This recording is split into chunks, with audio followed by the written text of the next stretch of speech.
30 minutes of power.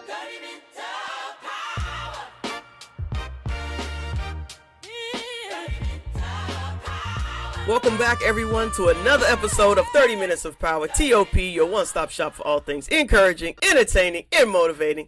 Listen, folks, this is the podcast where we bring you conversations that empower you to live boldly, lead intentionally, and build a life that actually matters. Today's guest, woo, is someone I believe many founders, entrepreneurs, and high performers need to hear from.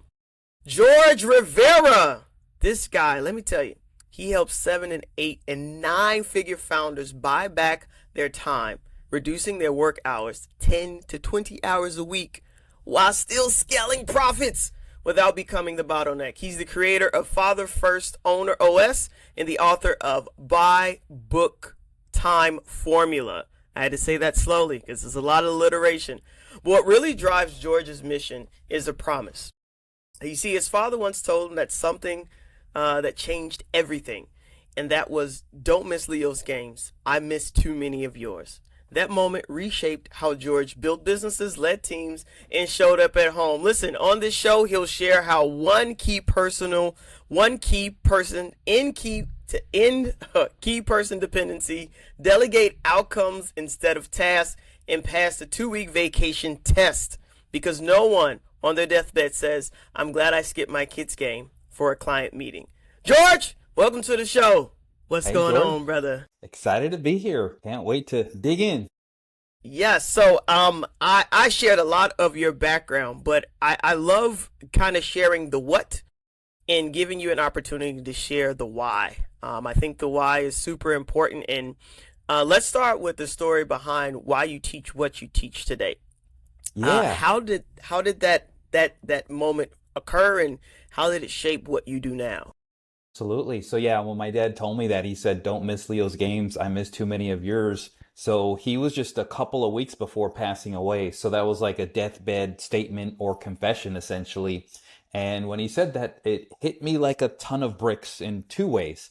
First, there was a flashback back to the early 90s, played in about 40 basketball games in my middle school and high school career. And he only went to one of those games. And I remember thinking, am I just not important to my dad? You know, I'm like early teenager. I don't know how to process things. And, you know, I'd score a basket and I'd look to the stands where my dad's smile should have been. It was like the empty stands.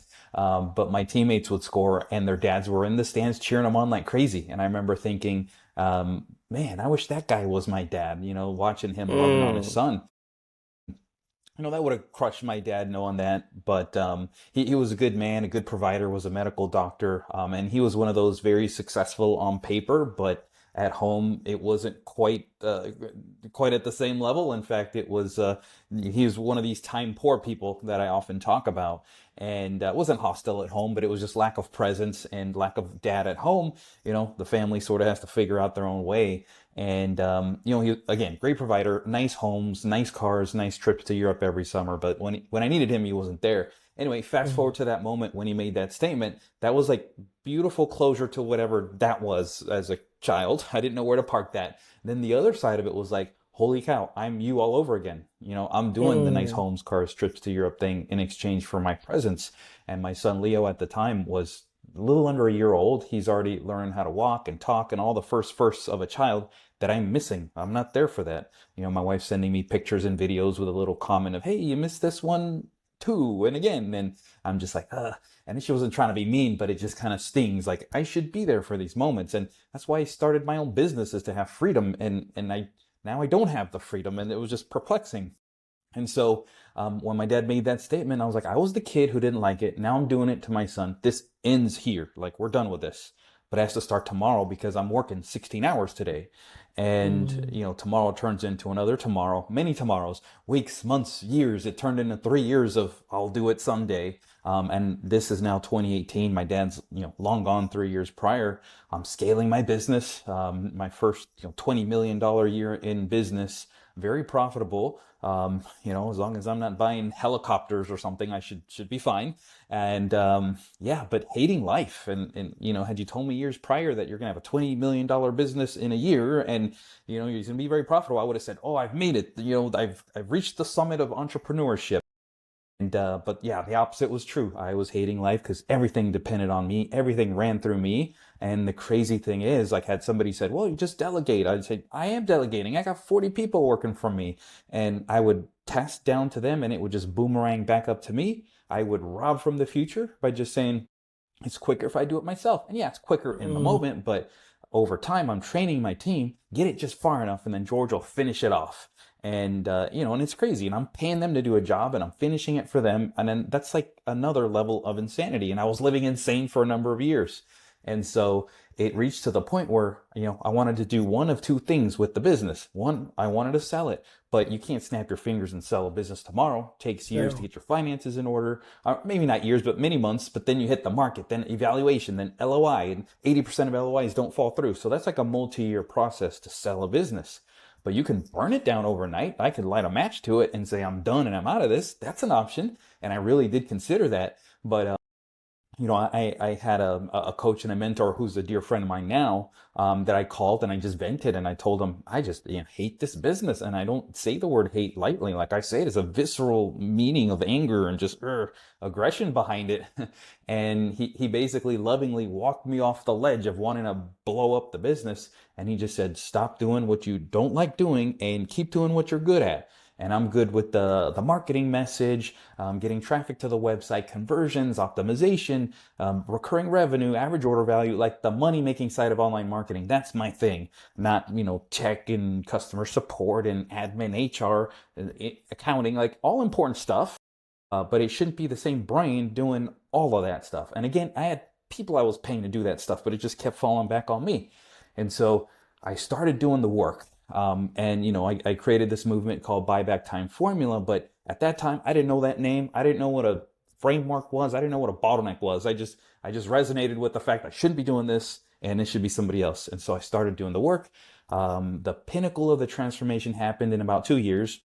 Could have been 6 months, but I was just entrepreneur identity. Like, I'm the best one in the world at this. I can't give it up. But once you do and you get a little taste of it, you just like, oh, wow. Business didn't fall apart. I want to do this more. And so the pinnacle of the transformation was 2 years later, scaled to just shy of $50 million. So more than double the business. But now I'm living a semi-retired lifestyle, never working more than 30 hours a week. And that's by design. It wasn't magic or wishful thinking. It's implementing frameworks. And do emergencies and urgent stuff still happen? Yes, but somebody else handles them because of the frameworks we put in place. The most impressive thing of all that, beyond the money and the time freedom, was, like my dad said, don't miss Leo's games. I never missed any of his games. I was there for all of them. And just evidence of a present dad in the home, I taught him how to negotiate real estate at 8 years old.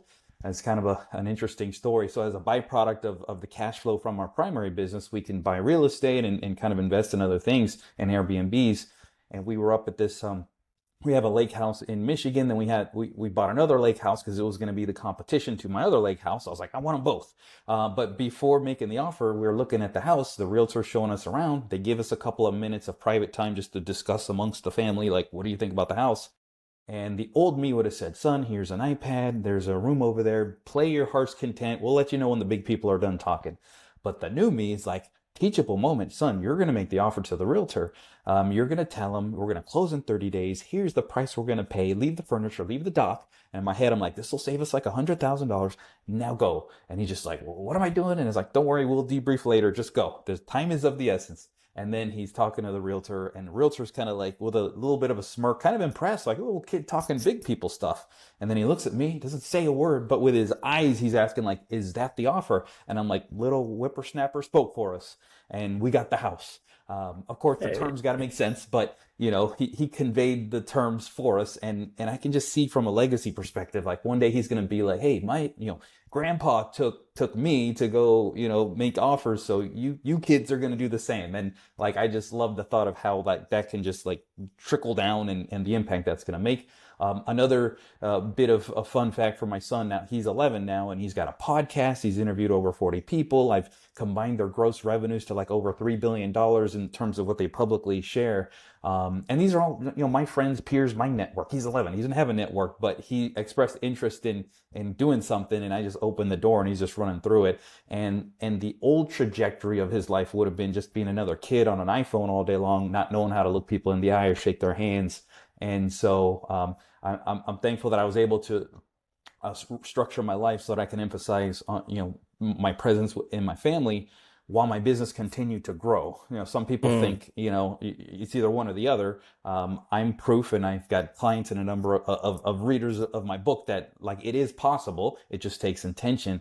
And so I know I threw a lot out at you, wherever you want to pick it up from there. Well, I'm thank you for sharing everything that you did. I think it frames where we're gonna dive into a little better.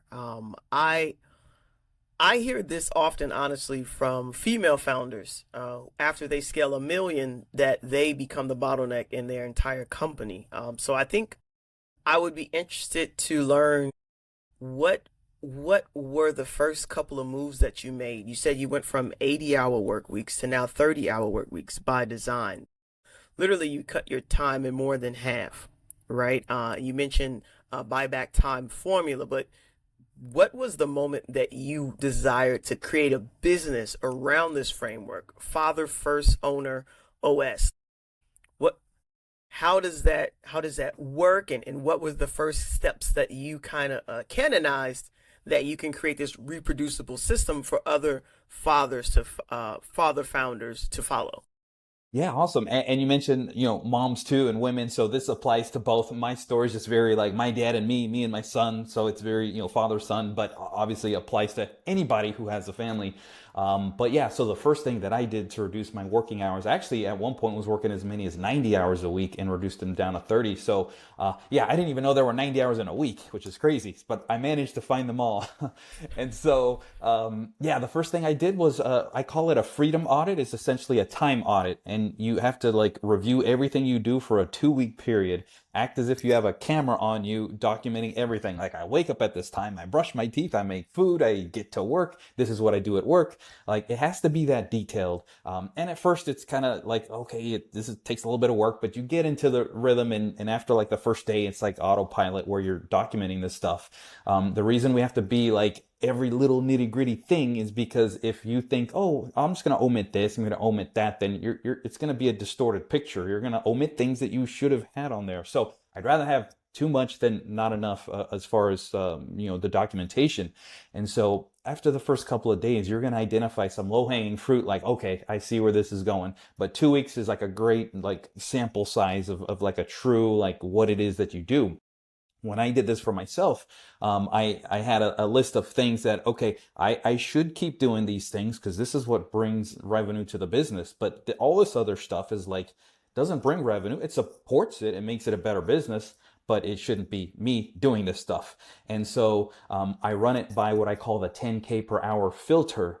And for me, my zone of genius, when I'm like at my peak, and like things are just firing on all cylinders, I can be worth $10,000 an hour, and at minimum 1,000. So for the founder, for the owner listening, that's just the nickname for it, 10K per hour filter. But your dollar value might be 200 an hour, or 500, or 50, or 100,000. Like, it could be, different from mine. So it's more of a principle. But what happened in my case is when I took out all those things that I should be doing, 40 of those hours were $50 an hour or less tasks. And so I'm not a math genius, but the numbers, $50 an hour times 40 is $2,000. And when I have a business doing $20 million a year, very profitable, that's a very minute investment to get half my life back, half my sanity back. But the result is more than just half. On the surface, yeah, it's half. But what does that do is that the other, say, 40 hours really should be 20 hours, because now I'm in my zone of genius, Correct. really tight, really focused. The old way of doing it, when I had my 80 hours, those 40 were essentially stressed out, burned out, low efficiency. And so it's almost like this exponential return on your time when you get the stuff you shouldn't be doing, because you're just way more effective. And so, yeah, that was essentially the first step into figuring out, like, how do we get this stuff off my plate, and then how do we focus on my zone of genius. Now that you like figured that out, what do you do with that stuff you shouldn't do? Now we know we shouldn't do it. What's the next step? Is there's this process called the time liberation trifecta, which there are only 3 things you Okay. can do with something that you shouldn't do. So one's doing them, so we park that over here, but 3 things. and you eliminate things that don't move the needle. So there's a number of things I like, should I even keep doing this? Things like attending certain meetings and stuff. Like there's some low-hanging fruit you can just completely kill. Don't even have somebody else do it. Just be done with it. The second thing is automate anything that repeats. And with AI, and I mean, tomorrow is going to be different from today. Like the way AI is changing, it's crazy. Like, I don't know. But there's so much that we can automate. And again, anything that repeats can be automated. And then the last thing is delegation. And again, had you told me that 10 years ago, I'd say, I got that covered, but I was doing it wrong. Delegation by showing what the outcome looks like and transferring ownership on it. It's a subtle tweak, but it makes all the difference in the world. And there is a process of that we can get into, but that's just high level. Those are the three options that you can do with any task that you shouldn't do. So again, I gave you a lot there, so wherever you want to go from here. So you mentioned you want to delegate outcomes instead of tasks, because when you were working 80 hours, you were delegating tasks, but it ended up coming back to you because essentially you were the one in charge of all the outcomes. So what does it look like to delegate the outcomes instead of a task? Yeah, so the simplest way is just to say, okay, I mean, you're still technically delegating a task, but you're attaching what the outcome looks like. So this is what the finished product looks like. And if it's from maybe statistical perspective, like in customer support, I might say, I need chargebacks to be less than 1%. Like that's my outcome. You have the liberty to figure out how to get there, but this is what it needs to be versus here's my process for handling this. Now follow it to a T. And you still want to give them a process to begin with, but you want to give them the liberty to make it more efficient, make it better, or bring suggestions on how to improve it. But when I got my freedom back was when I started delegating the outcomes versus the tasks, because now they know what the finished product looks like. They have a target to aim for, and I'm giving them liberty to improve on the process. And there's a process of handing that over, and just to give a simple, quick way of doing that, like do a screen recorder, like Loom is kind of the flavor of the moment. So if you have a task, you record it on Loom. Loom has a transcript. You copy that transcript, put it in ChatGPT, tell ChatGPT, make me a beautiful SOP out of this thing. And then, have it produce it and read it. It'll be 95% there, but since you just did it, it'll be fresh in your mind. Oh, let's tweak this, tweak that. Now it's like perfect according to me. Now I put that on a Google Doc, paste the Loom link, and then to my person I'm delegating to, I say, all right, I got 10 minutes or 30, whatever, but I have some time allocated right now for you to watch this and let me know if you understand it. And they'll watch it and maybe confusion. Okay, let's clear that up. Okay, how about now? Okay, clear that up. How about now? Yes, we got it. Good. You own this thing. It should never come back up to me. Once they confirm. And the only way that it would come back up to me is if there's like a strategic change in our marketing or vendor change or technology changes, which happens. But like assuming that's the way we do business, it is yours and it should never come back up to me.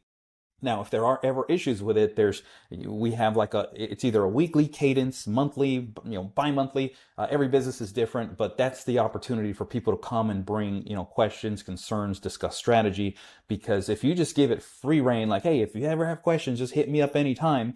That's called context switching, and that'll murder productivity. So I'm over here working on some, high value stuff for the company that's going to explode revenue, and like I'm in the zone, but then I get a ping about, hey, can you go over this process with me? And I'm just like, okay. And I'm trying to be, nice, boss, owner to the company. Yeah, okay, I'll do that. And then now I'm back over here. Oh yeah, I'm out of the flow. I got to get back in. Maybe a phone call came, maybe it's the end of the day. And so we need to have a dedicated, allocated time, that's like 15 minutes once a week or once every other week where people can come bring their questions, concerns. We iron them out. This is not a, hey, how was your weekend chat? This is, let's get to business. Okay, cool. Now let's get back to trying to dominate the world. So again, throwing a lot out at you, but that's the process. No, I love all of this. I mean, I don't know about anyone else, but my brain is lighting up. You can't see the synapses firing off, but we're having a happy time in my brain. Mainly because what I'm hearing you say is that you give the individual you're delegating this task to not only the outcomes, you give them metrics, you give them KPIs, but you also give them autonomy and authority. And I think that's the part where you empower people. right, to own the responsibility of ensuring that this outcome gets met. You've made it super smart, right? Specific, measurable, achievable, realistic, probably time bound, especially if it regards marketing or selling. And I think the beautiful part about what you just shared for me mainly is that you also have an iteration period where you've opened up. So you have your deep focus time blocks, but you also have like created a space for them to come and address their concerns, you know? So if they do feel like maybe I don't know this too well, it's not a shame, right? It's not you bashing or looking down on them. It's you having a very selective and intentional space for them to come and share their thoughts and opinions. I love everything you're sharing. These are the things that most people they have no idea how to do, no idea how to get started. And you teach some of your founders and your people a 2-week vacation test. Tell me about this 2-week vacation test. Yeah, this one's my favorite. So, what I do when I'm onboarding a client on an onboarding call, one of the things early on in the discussion, I'm like, all right, look 6 months out, and give or take a month, could be 7, could be 5, but look into the future about 6 months, and tell me when's a good time for a 2-week vacation where you can block off and be off the grid. And the first time that they hear me say that, they almost take this deep breath and like, what are you talking about? Like, I can't even take an hour off in the afternoon. How the heck am I going to take off 2 weeks in a few months?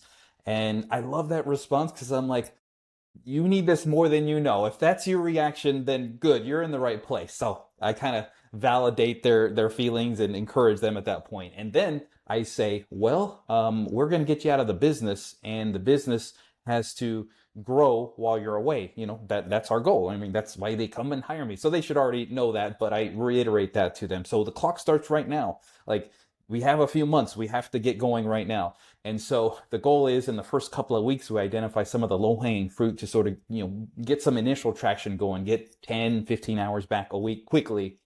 And then the goal is to have in the first 90 days, like version 1 of this thing.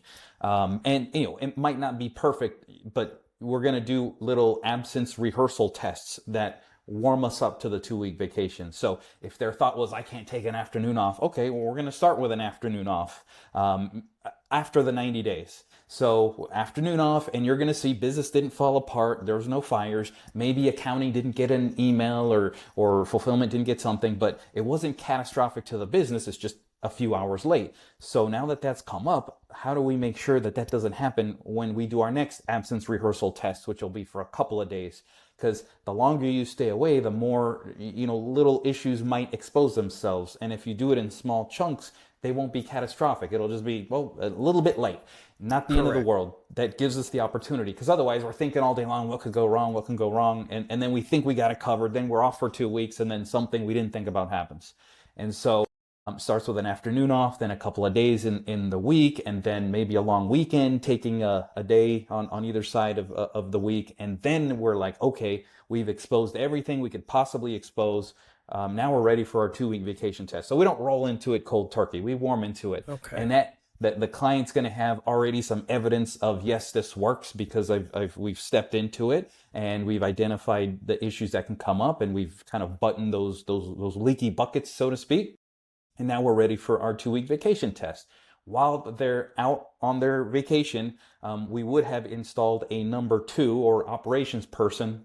Sometimes I use it synonymously, but truly it's a number 2 where everything just routes to them and it doesn't penetrate to the founder unless it's a true emergency. Now, I've helped a number of people, and I've done this myself. I've never had a situation that qualified as a true emergency. So people ask, well, what would be one? Just to satisfy the curious mind. Maybe a legal issue, maybe a banking issue where the founder's like the only signer and something's wrong with a bank account. Like, I'm just trying to make up excuses here or reasons. But if it's nothing like critical to the health of the business, then it stops at the number 2, and they're given the decision rights to handle the situations that come up. So that's it at a high level, and but if you want to go deeper in any of that, let me know. Well, I think for me, I'm curious, and I know a lot of the people who listen to our podcast, they're business owners, they're individuals who maybe they lead small ministries, right? Or maybe they're, just growing their authority and visibility in their specific field. What are some of the areas that you found that, especially those running like 7 to 9 figure companies, where is it that they're bleeding the most time in? Yeah, I think one of the main things, like kind of overarching theme that I've seen that could like you can almost stereotype across a lot of them is that there's just no boundaries, no guardrails to their schedule and their calendar. So if we just did one thing like, hey, we're only going to work 30 hours this week, so let's like map that out. It will instantly create priority in what they should be doing. It'll make them more Correct. efficient, and it'll essentially like expose the things they shouldn't be doing. I'd rather go through the time audit that I explained first, so that it's more of a we kind of like work our way into it versus this like hard force, like it has to fit rigidly in here. But yeah, that's another way of doing it if you really want to expose like what the founder should not be doing. And again, naturally, because you're compressing their work time, it's going to make it more effective. And so they'll realize that they're taking much longer doing things that could either be not done by them or just be done quicker when you don't really have a schedule. Like for me, for example, I like after 5, I don't want to do any more business stuff. That's the time that I give back to my family. But most founders, and I know because I am one, and I was that person 10 years ago who would just have no stop to the day. And so, it's just, hey, yeah, bring it on, pile it on. And I'm just working with it without an end in mind. We just like drag it on. So my suggestion to that would just be guardrails to your calendar, and then but hopefully we've done the time on it before, and that'll make it even more efficient. But I think that's another quick way to get there fast. So, using the 3 levels that you talk about in your book, you talk about people, systems, and AI. What area do you feel like people usually have the most resistance to when it comes to implementing their business? So they've done the time audit. They see, all the leaking buckets that they have. They see where they're bleeding time. They've created their list, right, of things that they want to automate, things that they want to delegate, and things that they just shouldn't be doing anymore. Just delete that list. Take that off the table altogether. What are the of those 3, people, systems, and AI? What do you find people usually have the most resistance to? Yeah, it's interesting. I think it's more of a personal identity thing that and again, I speak from experience being that Interesting. person. It's like, they're like, I'm an entrepreneur, I'm a founder, and I should be busy. And if I'm not busy, I'm being lazy. And or if I'm not being busy, I'm not being productive. And so the thing that I've seen with most clients, and again, having been there myself, is that once we get our time back, we sort of like let other things bleed into that. Like we fight so hard to get our time back, and now we're maybe launching a new business or taking on more responsibilities in our existing business. And of course, people are at liberty to do whatever they want. But if they say that they truly want their time back, then we need to put that time that we get back to something else. I recommend the family, but I think it's just taken on more responsibility than we probably should, given all the work we've done to just get it off our plate. But I get it. It's part of the entrepreneur identity. It's like we just want to constantly be working. My thing is, okay, if you want to start something new and kind of, or even do something new in your own company, just make sure it fits within that 30 hours. If you're committing to like a rigid schedule, just make sure that you can work it in there. So yeah, I'd say it's just the identity part of like, buying into the system and the formula, so that you can get the best outcome on the other side of it, which again, I recommend it be family, like reconnect with your family, because most high achievers, they'll get there, but they don't realize they build themselves into a founder prison and what that's impacting them on the personal side. And so for everybody, it's different, but yeah, that's where I put it. You have very interesting phrases. You said stealing from your future, and that now the founder prison. I don't know if you've ever thought about writing a second follow-up, third, eighth, 20th, but my brain, I see words. When I hear awesome phrases, my brain is automatically off to the races. Oh, What I can love this it. turn into? This is, I thank you, George. Listen, from a moment with your father, a moment, this moment has turned into freedom for you and freedom for the folks that you work with. And that's what I tell people all the time. I'm like, your story is not just for you. It's not just so you can have a happy life. It's not just so you can have warm and fuzzy memories. Your story was given to you on purpose, for a purpose. And I'm so grateful to God that you have figured out what that purpose is for your story particularly. And I'm sure you have tons of more stories that you can get into that will probably turn into something that will improve the world. But I'm grateful for the time that you've taken today to share your story, the time that you've taken to use your story to build and create ways for people to buy back their time. Listen, George, if people want to find you, where can they look? Where can they go? We want to know where the books, where the programs, where we going, George? Where we going? Awesome, Jory. Well, thank you. Yeah, it's been an amazing blessing to sit here with you and share with you and your audience all the stuff that I'm doing. I'm so excited about that. Yeah, if people want to learn more, you just go to buybacktimeformula.com. On that website, there'll be a link to my book. There'll be a link to some of the events. I host some live events. I feed people in my home. I have virtual workshops. Just a number of other things. And I also post daily on several socials. So you can go to buybacktimeformula.com and sort of just see a snapshot of everything that I'm into there and reach out. I'm easy to get a hold of. And my son's got a podcast. I'd invite people to come along and listen to that too. So life's good and things are happening. And I invite people to come along for the ride. Awesome. Well, George, this has been so powerful. Thank you for joining us today on 30 Minutes of Power. And as always, people, be an empowered person using your power to empower others. Till next time. Peace.